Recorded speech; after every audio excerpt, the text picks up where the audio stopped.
ahead of time. Good. Welcome, Mr. Edwards, and good to see you here presenting your submission. 10 minutes, and I'll ring the bell, I think is the current terminology, with 2 minutes to go, and if you wish us to ask you questions, please consider that in your time. So thank you, sir. Thank you for the opportunity to speak, and I just want to commend the councillors, you all, on commencing with prayer. We need to be wise as servants and harmless as doves. I am primarily in favour of the scheme because it has potential to achieve outcomes that both the council is seeking to get to, and also it has other benefits for the region in terms of the economic gains. But that's not without some reservations. There certainly are risks with this scheme, as there are with any scheme. If you don't get the 40 million cubic metres that you're looking to get as one of the approval benchmarks, then maybe the risks to the farming fraternity are seen as too high, and they certainly are considerable. From my perspective, I would not be prepared to commit to a 35-year long contract, and I would see that that would be a hard one for farmers to take on, particularly in terms of the financial issues that has attached to it. If you do get your 40 million cubic metres of commitment, then well done, but maybe there's some brave, if not reckless, individuals out there. I would see that probably the uptake would be mainly on the spot water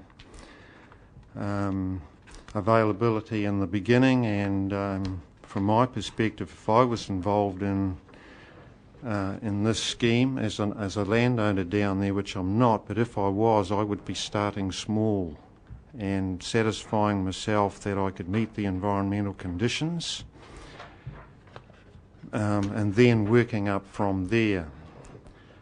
So the outcome really at the end of the day is whether you get your 40 million cubic metres or not. You may have to rethink if you don't. But I know and understand why you want to proceed with this scheme, because it does have the opportunity to achieve good outcomes, but there certainly are these risks with it, and you may need to reconsider the contract basis if you don't get the outcomes you want. I wonder if you've considered what your position will be if you don't achieve the trigger point in the long term, because that certainly will have implications for council expenditure on the whole. In terms of the hydropower part of the scheme, I would like to see the opportunity in the design to put as much of that water through the hydro plant as you possibly can. And I would hope to see the spillway dry probably 99% of the time, with water only spilt when it is an emergency and it is necessary. And that may mean that some of the design considerations around the intake levels of penstock and the design of the turbine, the small turbine won't be really affected. That's a continuous operation, but the larger turbine may need to be optimised there so you can get maximum efficiency over as big a head range as possible. With the reservoir drawdown, I sort of am a little perturbed to think of how that will look when it is well drawn down, because you're going to have to pull it down over a considerable range to get the volumes of water that you're talking about, which isn't the usual situation with hydro dams, and you're going to have a significant area of exposed slope and that's not going to look too pretty in my view in the late summer period, when probably most and it's a time when maybe a lot of people would want to go there because it's a warmer time. And I also wonder whether wave action might not stir up, because the slopes of the reservoir will become denuded of all vegetation and might be somewhat prone to erosion, whether you might not get some muddying up of the water and it mightn't look too flash. Not a lot you can do about it, except plant the periphery to at least provide an attractive surround above water level.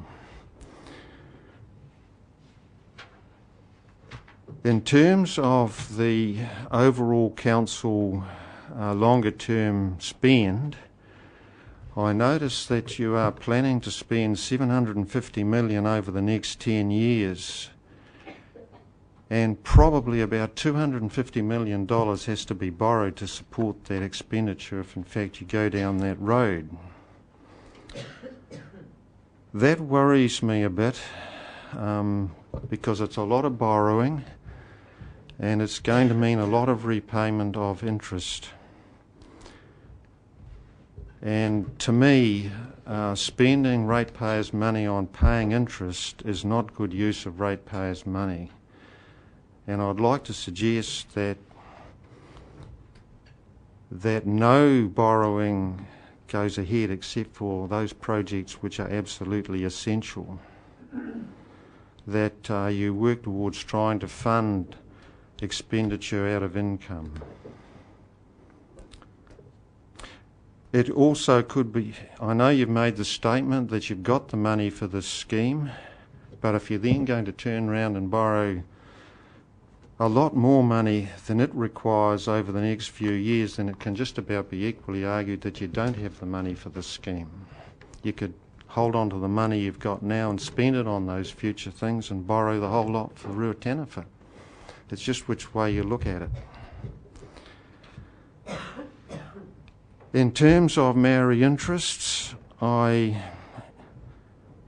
am disappointed that HBRC has entered into agreements with these people on the basis of race, because I don't support that. I think it's fundamentally wrong in principle. We should enter into agreements with anybody rather than giving particular favourable deals to a particular race. Finally, the impact on rates. You have said that you won't increase rates by more than a maximum of 4% in any year. But what I want to say is, what's the benefit to us ratepayers of you embarking on a big program of expenditure that doesn't really produce benefits for all us ratepayers? Surely the aim of investment should be to try and hold our rates or cap them and bring some benefits as well. So that's a third win I would like to see finally come out of the investments that you're planning to make.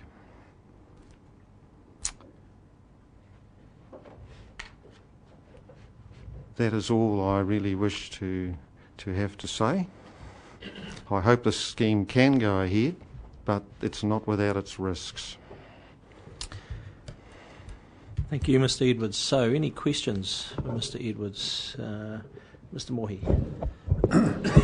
So, when you said that you don't agree that there should be agreements based on race, whereas the RMA specifically mentions Māori as being a very important part of the process, what are your comments on that? Everybody should work on the same footing regardless of government. I mean, governments can make regulations and rules and laws. They're not always right, and we should not support them where we believe that they're wrong in principle, as far as we can avoid that. Councillor Barker. Thank you very much for your submission. Thank you very much for your submission.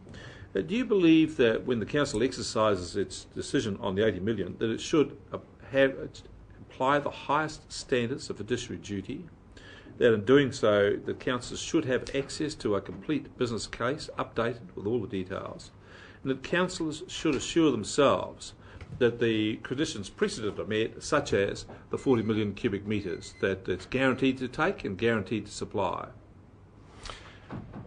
I do agree that you should have those guidelines in place and you should go by them.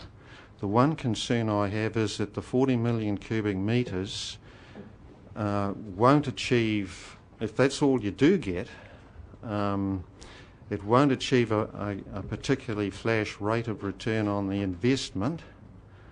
Right. But you would be anticipating that you would get further uptake once the scheme is built, and you would, if you don't get that, then you have an investment that it's not particularly well returning.